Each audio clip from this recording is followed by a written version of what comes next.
ولكن بسبب مخالفة تعليمات سيدنا محمد ونزول الرومان من على الجبل عشان يلموا الغنايم اللي كانوا شايفينها،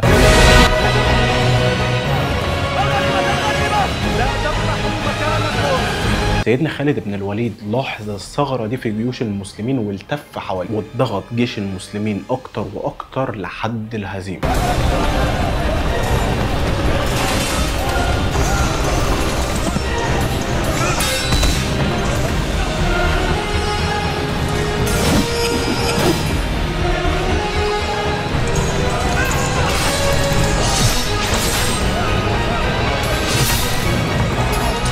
وهنا كانت الهزيمة بسبب مخالفة التعليمات مش ضعف الإيمان.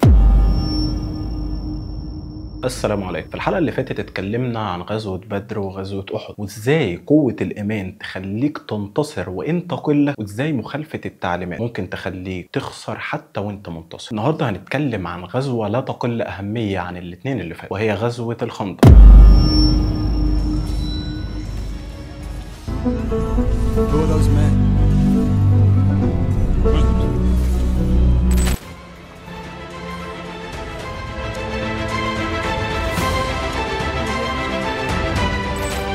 والله لأنسين الروم وساوس الشيطان بخالد بن الوليد.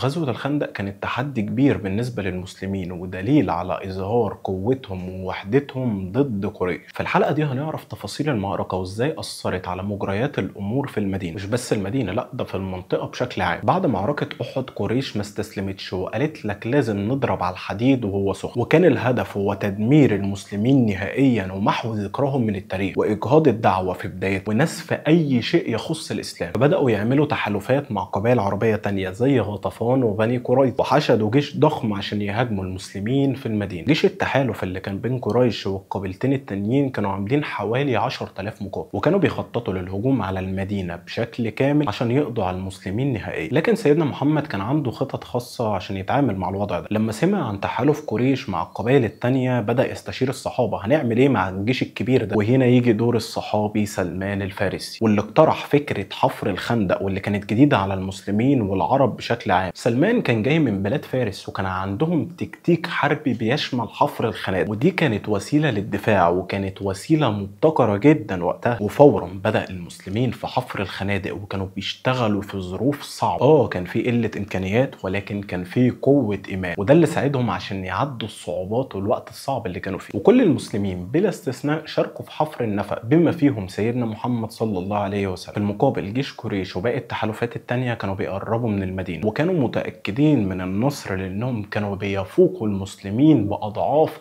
عددهم. أقول لك 10,000. وفعلا قريش هجمت المدينة وحاولوا يضغطوا على الخندق اللي حفروا المسلمين ولكن ما قدروش يعدوا. ومع الوقت اكتشفوا صعوبة الموقف لأن الخندق كان بيشكل حاجز كبير ضدهم، وكانوا بيحاولوا يلاقوا أي ثغرة في الخندق عشان يهاجموه ولكن برضه ما قدروش. وفضلت قريش محاصرة المسلمين لحد ما جاء أمر الله سبحانه وتعالى. عاصفة شديدة بتيجي وتخلع خيام قريش بتحالفاتها كلها وشتتت صفوفهم وطفت نارهم كأنها علامة على الإحباط. وجيش قريش بدأ يحس بعدم الأمان وكانوا في وضع صعب وبيتحركوا بالليل والعاصفة وحاجات كتير خلتهم يفكروا في الرجوع. ولكن رغم كده كانت المعركة لسه في نقطة حرج، لسه ما انتهتش. وفي يوم من الأيام كان في فارس اسمه عمرو بن ود، ده كان أقوى فارس في شبه الجزيرة العربية. شايف شبه الجزيرة العربية دي كلها، ده كان أقوى واحد وأعتى واحد فيها. جه عمرو بن ود عند صفوف المسلمين وطلب إن حد يطلع يبارز. طبعا انت تخيلت الموقف، عمرو بن ود بينادي ومحدش بيطلع. هل من مبارز ومحدش بيطلع؟ من يبارز؟ يا عمرو إنك قد كنت عاهدت الله ألا يدعوك رجل من قريش إلى إحدى خلتين إلا أخذتها منه. أجل، فإني أدعوك إلى الله ورسوله وإلى الإسلام.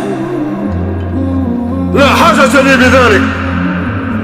فإني أدعوك إلى النزال. كله خايف، ولكن في واحد بس اللي طلع له، وطبعا انت بنسبه كبيره خمنت مين هو، سيدنا علي بن ابي طالب. سيدنا علي كان طالع وحاطط الوشاح على وشه، فعمرو قال له شيل الوشاح، فسيدنا علي لما شاله وعمرو شافه لسه شاب صغير، سيدنا علي وقتها كان عنده تقريبا 19 سنه، وعمرو بيقول له ارسلوك لانك اصغرهم؟ سيدنا علي قال له لا، ارسلوني لاني اقلهم شأنا. فعمرو ساله عن اسمه، فقال له انا علي بن ابي طالب. فعمرو بيقول له تراجع يا فتى، فان اباك صديقي واني لا اريد ان افجع اباك فيه. فسيدنا علي قال له ولكني والله احب ان افجع اباك فيه. لكني والله احب ان اقتلك.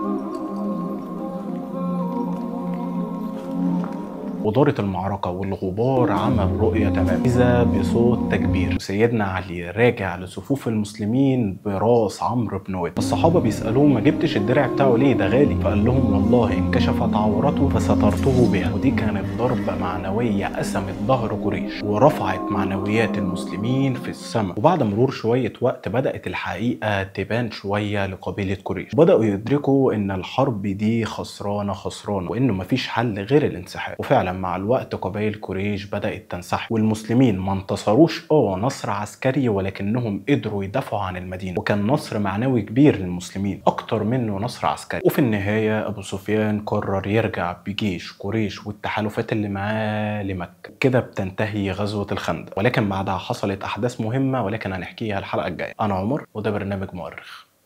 سلام.